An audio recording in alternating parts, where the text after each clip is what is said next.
Welcome back, and today we will be looking at a new airport from ORBX. This is actually part of a 3-pack, but I really like this one. It is Blue Canyon Airport, located at Emigrant Gap, California, in the Northern California FTX region. Right now we're taking off in the IRIS Texan Driver T-6B. This airport is at an altitude of over 5,000 feet. So the turboprop really comes in handy here. I have to say, ORBX is putting products out at a pretty fast clip right now. In times past, the roadmaps they put out tended to build up demand for some of their upcoming products, but I think the pace of releases is definitely making up for that. I only wish there were more developers working on smaller fields and GA-oriented regions. 29 Palms hit a home run with 29 Palms Airport, but there are precious few high-end scenery developers who don't limit themselves to large commercial airports. Then again, I can count the total number of scenery developer groups on one hand that produce consistent high quality. For the first part of our adventure, we're heading to Lake Spalding and Lake Spalding Dam, and here we will pull an Immelman in order to get back towards the airfield.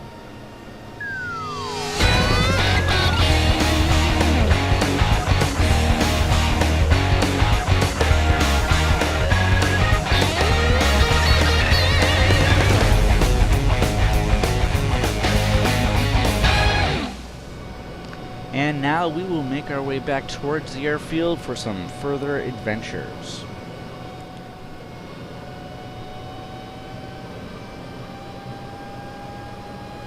We're now making a fast approach to the airfield, and we will go inverted.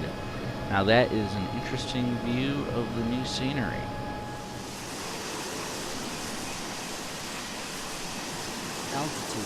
Altitude. One thing I will note about these scenery, the frame rates are really tremendous here. As we pull away from the airfield and start climbing, we're going to take a look forward, and off to the right, we're going to see Drum Forebay, which is another reservoir, and that is on the scenery coverage area. The Lake Spalding that we saw earlier actually was outside the coverage area of this particular airport. I had frames locked at 50 for this run, and that was only because of all the clouds. I have 4X SGSS set in NVIDIA Inspector, so clouds do have an impact. In addition, I had cloud shadows, and just for kicks, I had volumetric fog enabled. When I ran in clear weather, locking at 60 frames per second was actually pretty easy. And here we are pulling away. That's Drum Forebay there in the background off to the left. And this is all in the T6B with these frame rates, which is not the easiest plane for FPS. The great performance is a combination of the remoteness of the airfields and the relatively simple airport layouts.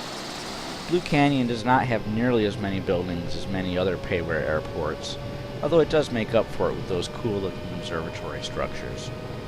Speaking of which, the scenery complexity does seem a touch lower than many ORBX payware sceneries, especially ones like Sedona, but this probably makes them more efficient airports.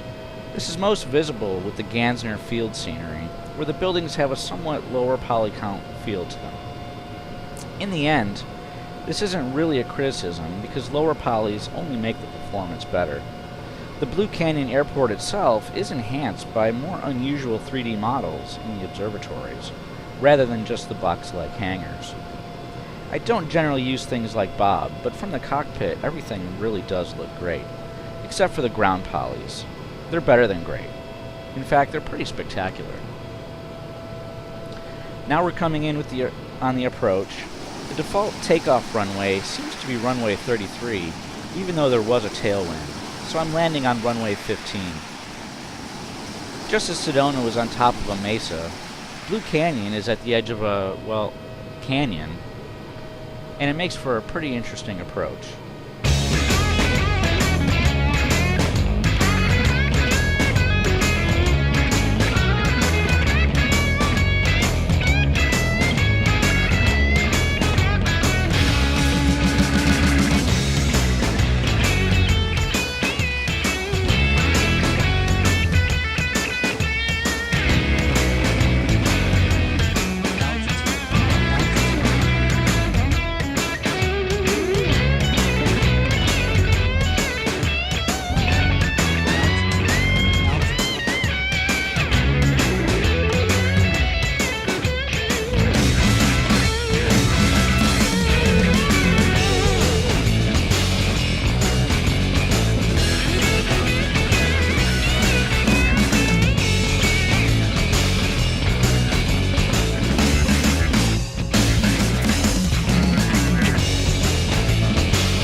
As we taxi to the apron, one can see the level of detail on the buildings and the ground polys. It's very well done and a worthy addition to the ORBX team.